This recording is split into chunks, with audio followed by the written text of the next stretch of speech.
Sveiki, su jumis aš Greta ir kuriu savo pirmą vlogą, Gretos vlogai. Taigi, aš savo pirmam vlogę turiu naują svečią. Sveiki!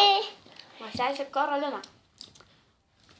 Taigi, pas mus lauke kaip ir atrodo kaip šilta, bet lauke iš tikrųjų gal yra šalta.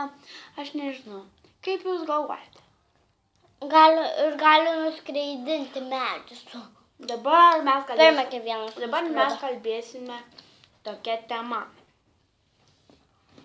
Kodėl draugė sumeluoja?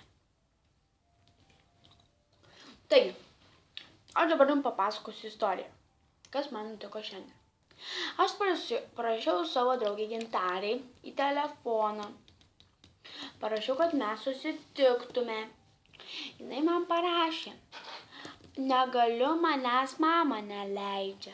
O ją iš tikrųjų leidžia. Palauk, dabar pasakoju. O šiandien prieš 5 minutės aš ją mačiau su tokia lipskikę Deimantė, kuri gyvena Vidutaičiuose, su arkliu važiavo. Taip, palaukit, reklama. Taigi, mes grįžime po reklamos, po menkų smulkmenėlių. Taigi, mano draugė yra, kaip matot, išdavikė. Jinai, visur čia kaip pasakius. Batus noriu. Palauk. Kaip pasakius, jinai čia tokia.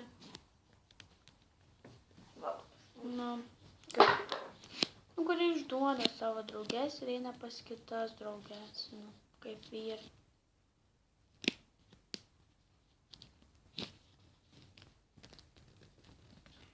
Vilk su manimi vakar, net nebuvom susitikę, turbūt vakar jinai vėl irgi buvo pas tos Deimantės nusivilkus. Taigi, pirmas vlogas truko nelabai daug, 2 minutės. Taigi, laikinkit, prenumeruokit, subscribinkit. Su jumis buvo aš, Greta, ir mano sesė Karolina. Ate! Iki kito pasimatymo. Sugrįšim